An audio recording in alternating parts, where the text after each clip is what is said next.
Hi folks, welcome to today's Bobcast. I'm Bob Benny, Certified Financial Planner. I'm Jessie Thompson, also CFP. And we're both financial advisors with Bob Benny Wealth Management right here in Lincoln.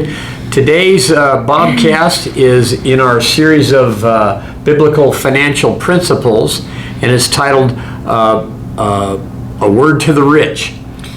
Now, if you're starting to think this doesn't apply to me because I'm not rich, if you are an American, you are rich compared to the entire rest of the world. If you live in the world almost anywhere in this day and age, you are richer than most people have been in the entire history of the world. So it does apply to you. So we're talking about us and you, all of us. A word to the rich. And it's from the Bible anyway. So warnings for the rich. We have two parts of this, like warnings for the rich and command to the rich. So a warning to the rich, it comes out of Matthew chapter 19 verses 23 and 24, and it says, and Jesus said to his disciples, this is Jesus speaking now, really important, truly I say to you, only with difficulty will a rich person enter the kingdom of heaven. Again, I tell you, it's easier for a camel to go through the eye of a needle than for a rich person to enter the kingdom of God. Why is that, Jess?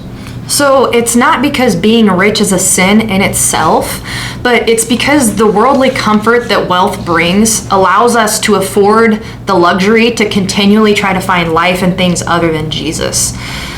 So it's a resource that can buy you every kind of distraction and sin. 1 Timothy 6:9-10 says, but those who desire to be rich fall into temptation, into a snare, into many senseless and harmful desires that plunge people into ruin and destruction.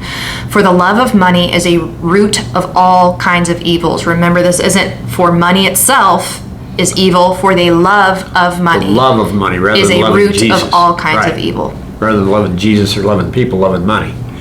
So there's an element of control that we get when we think we have enough wealth to be safe, where we think that we're self-dependent and don't have to depend on God day to day. So now this brings us to the second point, a command for the rich. So in the first book of Timothy, chapter 6, verse 17 and 19, it says, as for the rich in this present age, charge them not to be haughty, nor to set their hopes on the uncertainty of riches, but on God, who richly provides us with everything to enjoy. They are to share, thus storing up treasure for themselves as a good foundation for the future, so that they may take hold of the life which is truly life. In summary, worldly wealth is uncertain and it doesn't bring true joy.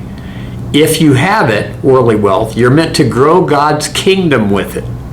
You can't take it with you, but you can take people to heaven with you. That's the treasure.